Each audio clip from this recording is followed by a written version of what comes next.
Secret Life of Mormon Wives reality TV series, which airs on Hulu, Disney Plus. There is a lot of allegations and legal matters, etc., happening right now about Taylor and Dakota. I'm not going to delve into that in too much detail. We are going to talk about it because obviously it matters to this season, and what happened after this season, but I'm just going to wait and see what happens and what the law decides is the truth, because speculation, what is that going to do? So we're going to start with Macy and Jacob. I have diagrams for all of these relationships, okay? So this is my exciting diagram about Macy and Jacob. Obviously the paper is a little bit empty because they weren't giving us that much. Okay, Macy Jacob, if no one knows, they met when after Macy's partner tragically passed away at an accident, and she ended up writing a book about her life, which usually involves that experience of losing the love of her life, being pregnant alone essentially, and then she meets Jacob, and then they have more kids. So Macy on this show goes on her book tour, and there's all this drama about her not being able to sell tickets to something like book signing or something, but she is a New York Times bestseller. Do not get me wrong, she is a New York Times bestseller, and the show didn't portray that. Maybe it wasn't captured at the time. So she is busy being a business woman, okay?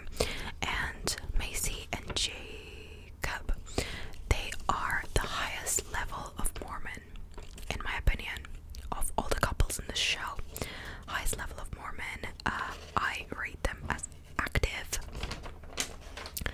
because they talk about Mormon-y things and still in the church and still believe in it, even though they also believe in gay rights and things like that, which their church opposes. So make it make sense. But they're unproblematic for the most part. Macy is besties with Michaela, and these girls post on TikTok and Instagram all the time. Essentially bi baiting. I forgot what the term is called, but they're pretending to be together, together in a romantic way, pretending to make out and kiss and things like that to essentially get views and hype. I mean, it was funny at the start, but I feel right now I'm okay, we can stop that now, because it's not funny.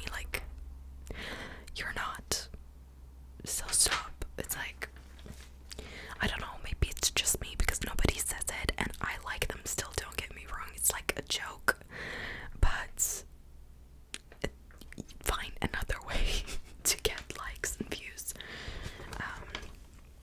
So they recently went to a Shein event and everybody was slating them in the comments, but I don't think they care. Do you think these Mormon wives care about Shein and environmental pollution of fast fashion? I don't think so.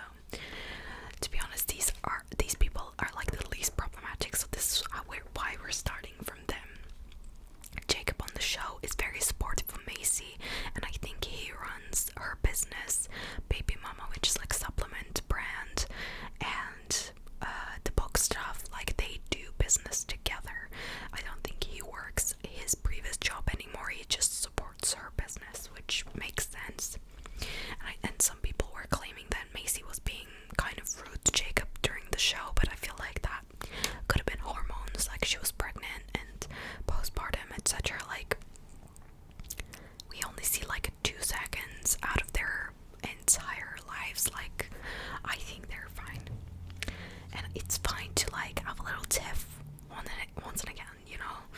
it's not like you're gonna be like perfect like all the time when you're in a relationship. But Jacob's one mistake is being friends with Dad Talk. I don't understand. Obviously they're all like in business, I guess. I don't get the friendships of Dad Talk because like half of them are not even like current partners. But yeah, and then they have like a tennis tournament as well, and Mom Talk loses, unfortunately. But that was like a funny part of the show where there wasn't too much like negativity, which I enjoyed. I wish they do little challenges like that and not truth boxes, which are totally like inserted by production. But you know, okay, we're gonna get to a little bit of a fuller paper here. So this is the diagram of Jesse, Jordan, and then we're gonna talk about Michaela and Chase. We already touched on Michaela being best friends with Macy, and Macy's very supportive of her. And towards the end of the season, Macy supports Michaela in moving out of her house because apparently Chase and Michaela have decided that they're going to separate. The whole season they're talking about how Chase is the first person to bring this up, by the way. He wants a separation because he doesn't feel loved by Michaela. To me, makes no sense to me. In my opinion, I think it's a cop-out. I think it's another way of saying I want to have sex with somebody other than my wife because my wife wants to do me because she's obviously going through all this major trauma that she's trying to work through, and he's not willing to wait. I think if I was in his situation, I would just wait, because it's not like he can't do anything by himself. I don't think it's like you have so many kids together, you know, what's gonna happen, you know? And you can feel love in other ways other than just intimacy in that way, the one he's talking about. This couple met when Michaela was 16 and he was 21. She had ran away from home and was in a vulnerable state and ended up pregnant by him, and then they quickly got married. Again, you know, Mormons, but I don't know how Mormon they are. I don't know if they go to church or anything. Mormon level, cultural, I would say. They have 3 kids together, I think. But yeah, I think Michaela is now living in another house. However, Chase has been making appearances in her videos, so I don't think they're like completely separated or anything. Maybe they did a pause and then got back together after the show finished filming that particular season. She's still doing therapy, and she also has a lot of skin issues like eczema, but I think most of the skin issues stem from her house being moldy, and she has like toxicity from that, so they also had to move house because of that. So it's not just being separated. I think they're in California right now, and enjoying the sunshine. But you know, generally their relationship is fine. It's just like the way they met is really weird, and the ages it was. But at this moment, like, they're kind of like okay, even though she needs to work a lot on herself, and he seems like he's not really understanding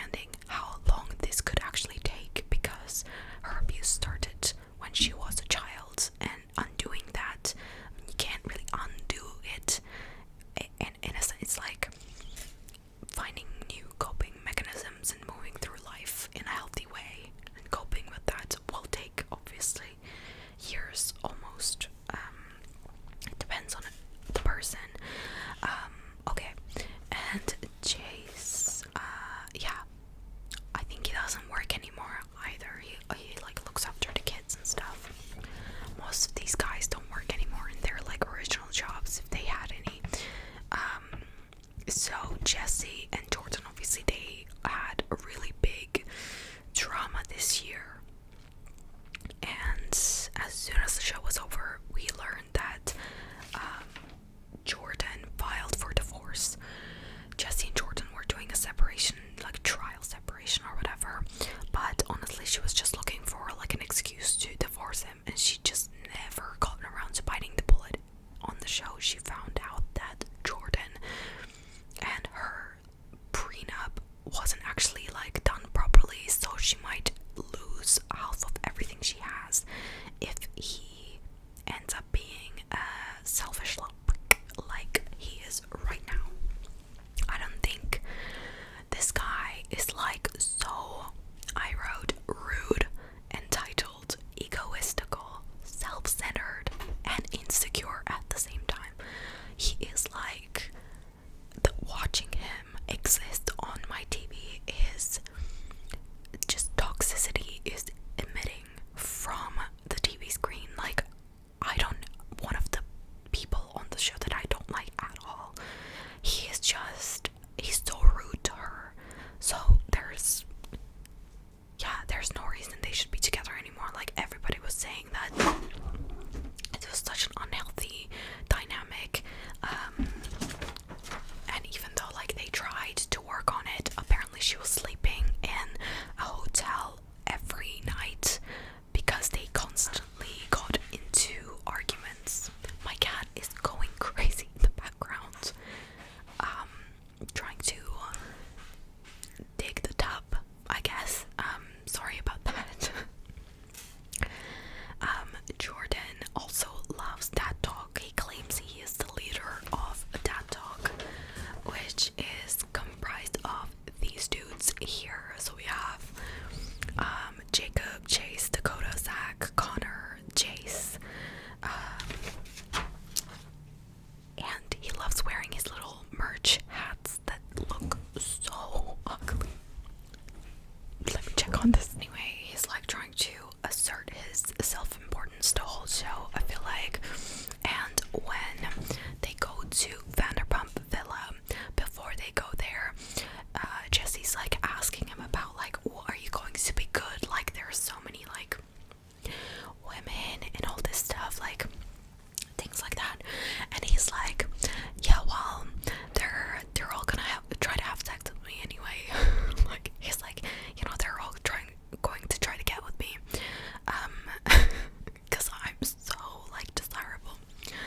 He literally thinks so highly of himself, but at the same time he's so insecure, because there was this whole thing that came out after the show with Harry Jowsey saying happy birthday to Jesse, and Jesse replying to that.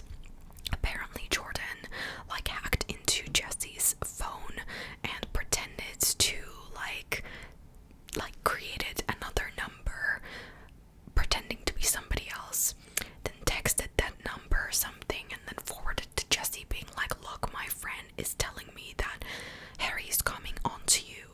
You gotta go and watch the clips that Harry shared, who is another like reality star, social media influencer. But it's so funny, like the lengths that this guy will go to I don't even, like, what do you get out of that? Like, it was just a happy birthday, and he's like so jealous of nothing and is trying to make her look bad. Do you wonder, like, conspiracy theory alert, like, do you wonder he was doing that to prove to the judge, like, oh look, she's cheating on me? Like, this is another example, because he knew he was going to file for divorce. Maybe conspiracy theory, it's not real. Anyway, but they were together for 5 years, so it is sad. Like, they have 2 kids together. They had this whole, 5-year relationship together, so it is ending in all this mess because they can't resolve whatever's happening. But yeah, they did their like 5-year anniversary wedding at this random restaurant on the show, and it just looked sad.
realities. But this was like taking place in England. I can't believe they were breathing the same air as me. Ew. But basically things happened there. Like Dakota got with somebody.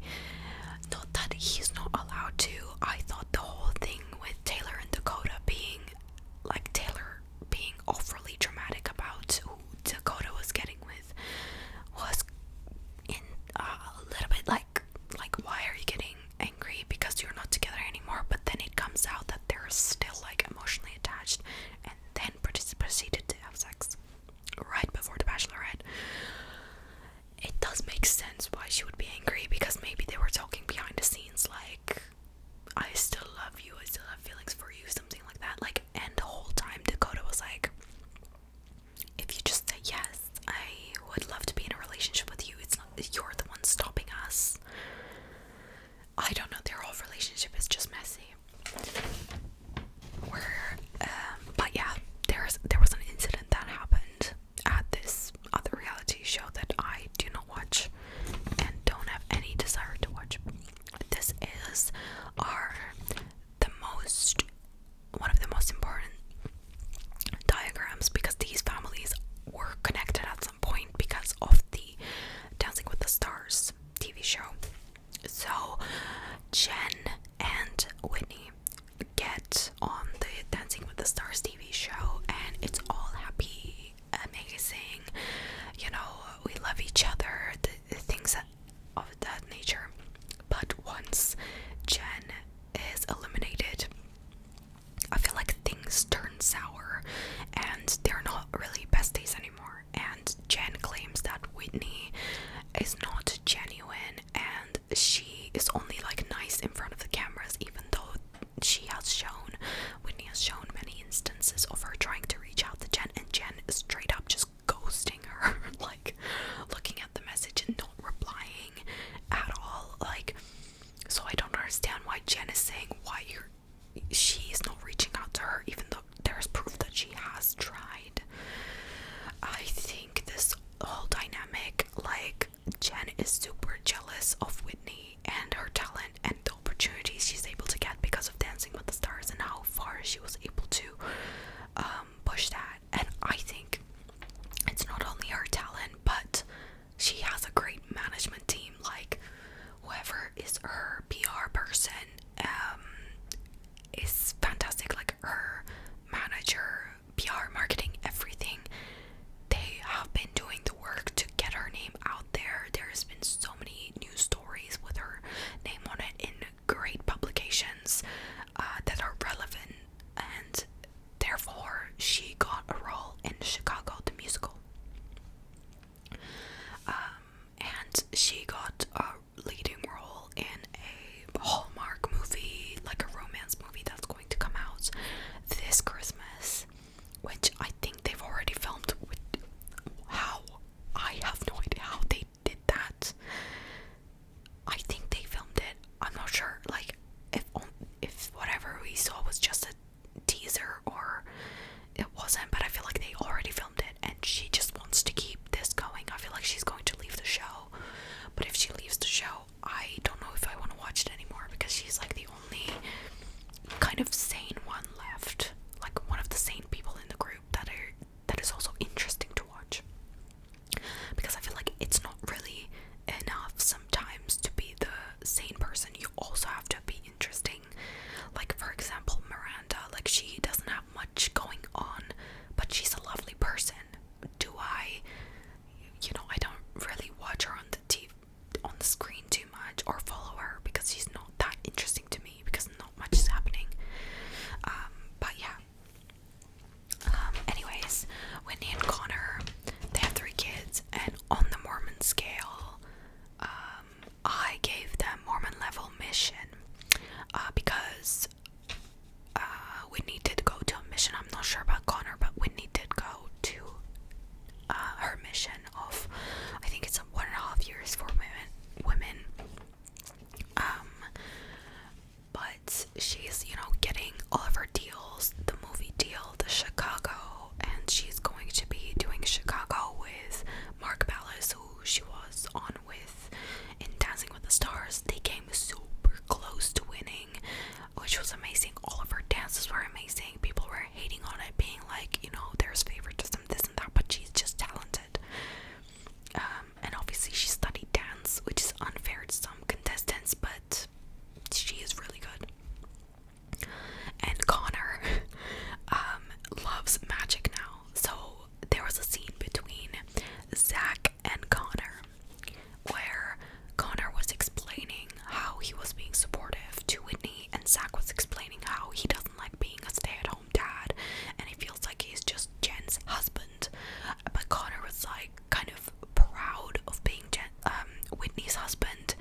and said like I had to give up my job, which I really loved, but I found, you know, fulfillment in doing this hobby, which was magic. Which is great. You know, you can still, it was like an example of you can still find something that you enjoy. It doesn't have to, you don't have to just sit there with your hands tied, you know, just because you can't do your university. Not that okay. If you were like super serious about being a doctor, Zach, I feel like he could have done online education or done another type of like course to still keep learning while he can't fully commit to the university, because he can go to school anytime, but Jen cannot get the opportunities anytime, because this is the moment for her like to get the opportunities and to grab onto them. And I feel like she's like recording music or something. There was like a music or voice, I feel like it's music, but she posted a video with like headphones and like a piano or something. By the way, Zach and Jen did move to California, and there will be another Secret Life of Mormon Wives with 7-ish cast members, I think, which will include Jen, but I don't know who else. And I think it's going to have like Aspen Ovard maybe in it. However, like most of the people that are being talked about are ex-Mormons, so like, are they? Is it even the Secret Life of Mormon Wives? Like, I don't know. Will I watch it? Maybe, but I don't see it being that successful, to be honest. Another thing that happened between these people is Whitney is like trying to be friends with Jen, and then they have a scene of Whitney asking Jen, like, why didn't you say anything about Chicago, because I heard that you knew about it or something. And Zach told Jen about Chicago, and Jen was like, oh, because Whitney got the leading role in Chicago musical. And Jen, when she found out, she didn't say anything to her, which is diabolical. Just say like congratulations. Well, obviously massive jealousy here. And also after she didn't say, like, she didn't really have a good reason of not saying, and Whitney basically said like, why didn't you say anything? Because that's objectively very weird. Like, they're supposed to be friends, or at least colleagues. Like, even if it's a colleague, you would say congratulations. You don't have to say anything else. It's just like an acknowledgement of your friend, maybe colleague success. But clearly she is very jealous of Whitney. Not that she isn't successful herself. Like, she had a really nice like campaign with a coffee brand, I think, and it was with Ben Affleck. But yeah, just like the deets on them. And there was like this whole thing with Jen not going to coffee date with Whitney. She just wanted to clear things up, but Jen sent Zach instead of her because she was like, I can't deal with this. And I thought that was very strange. Like, why? I wouldn't send my boyfriend to like a thing. Like, why? Like, own up to your mistakes, or be